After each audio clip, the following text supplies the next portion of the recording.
E agora falando dos nervos espinhais, nós temos mais de 30 pares de nervos espinhais no nosso corpo, gente. Ou seja, aqueles nervos que emergem da medula espinhal. Os animais também têm mais de 30, mas o número exato varia entre as espécies, como vocês podem ver nesse quadro. Diferentemente dos nervos cranianos, os nervos espinhais não recebem nomes específicos. Cá para nós, minha gente, graças a Deus, né? Porque são mais de 30 pares e ainda com diferenças entre as espécies, socorro se a gente tivesse que saber o nome de cada um desses nervos espinhais, né? Esses nervos, gente, são agrupados de acordo com a sua topografia, ou seja, de acordo com a localização de onde eles saem da coluna.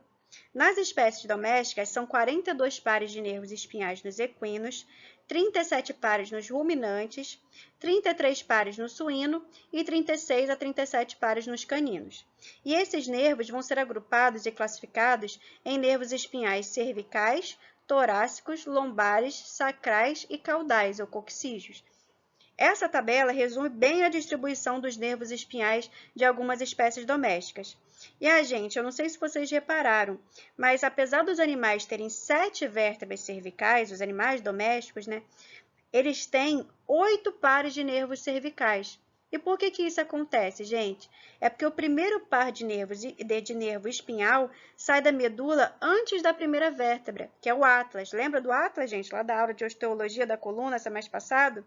Somando, então, gente, 8 pares de nervos e não 7, que seriam aí o número de vértebras. E olha que interessante, gente.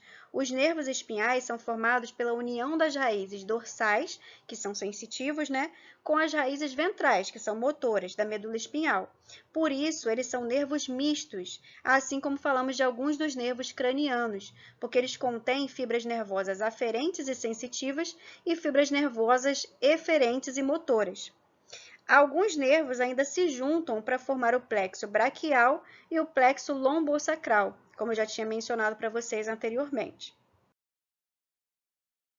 E para finalizar, gente, o sistema nervoso periférico ainda é dividido funcionalmente em sistema nervoso somático, que controla as funções voluntárias do corpo, e em sistema nervoso autônomo, que controla as funções involuntárias.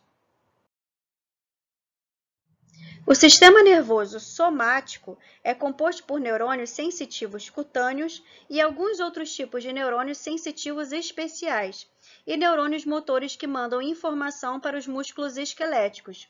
Uma vez que os músculos esqueléticos são de controle voluntário, o sistema nervoso somático é, como eu já disse, a porção do sistema nervoso periférico que controla as nossas reações voluntárias, ou seja, as que a gente consegue controlar. Já o sistema nervoso autônomo, também chamado de visceral, vegetativo ou idiotrópico, é composto por neurônios motores que mandam informações para os músculos liso, cardíaco ou para glândulas.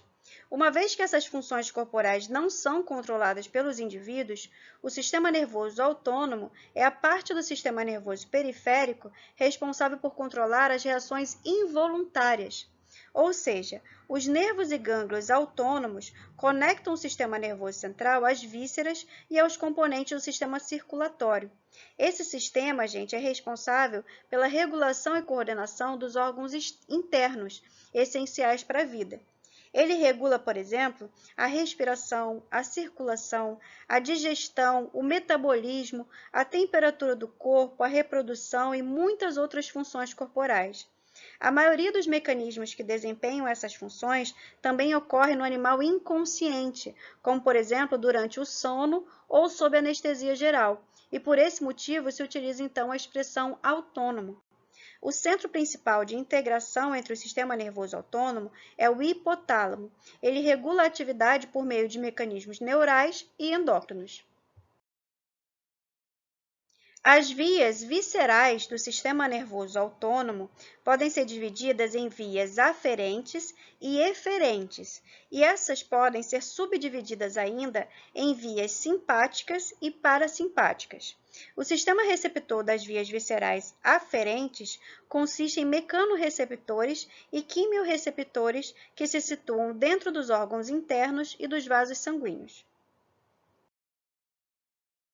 E olha que interessante, gente. Embora a maior parte da atividade visceral ocorra inconscientemente, algumas projeções para o córtex cerebral originam dores oriundas de órgãos internos doentes e podem ser confundidas com dores originárias da superfície do corpo, devido à troca de informações entre a via visceral aferente e a via somática cutânea. Cada órgão do corpo, gente, possui sua própria área de reflexo na superfície do corpo, que pode ser usada para aliviar dores de origem visceral, que é a base aí da acupuntura, de massagem. Por isso, gente, que às vezes uma dor no pé pode ser tratada com acupuntura em outro local do corpo, como na orelha, por exemplo, por causa dessa área de reflexo. Então, a gente pode estar com algum órgão interno doente e estar sentindo dor numa superfície corporal. E não necessariamente a superfície corporal que tem a ver com aquele órgão vai estar próximo, tá, gente? A gente pode ter, por exemplo, um problema abdominal e sentir dor no joelho por conta dessas áreas de reflexo. E como eu disse, pessoal, o sistema nervoso autônomo ainda pode se subdividir mais uma vez em sistema nervoso simpático e parasimpático. De maneira geral, o sistema nervoso simpático e parasimpático possuem ações opostas. O sistema nervoso simpático está mais ativado em situações de tensão e estresse, de agitação, enquanto o parasimpático controla as reações corporais que estão mais evidentes em situações de calmaria. Por exemplo, o sistema nervoso simpático é o responsável por aumentar a frequência cardíaca, dilatar os brônquios em situações tensas, ou seja, em situações que exigem reações de luta ou fuga. Já o sistema nervoso parasimpático está mais ativo em situações tranquilas, calmas e controla, por exemplo, as funções digestivas, diminui a frequência cardíaca, dentre outras funções. E para finalizar a nossa aula de sistema nervoso, eu coloquei esse vídeo demonstrando como que ocorre a dinâmica, né, do reflexo palpebral de um cão.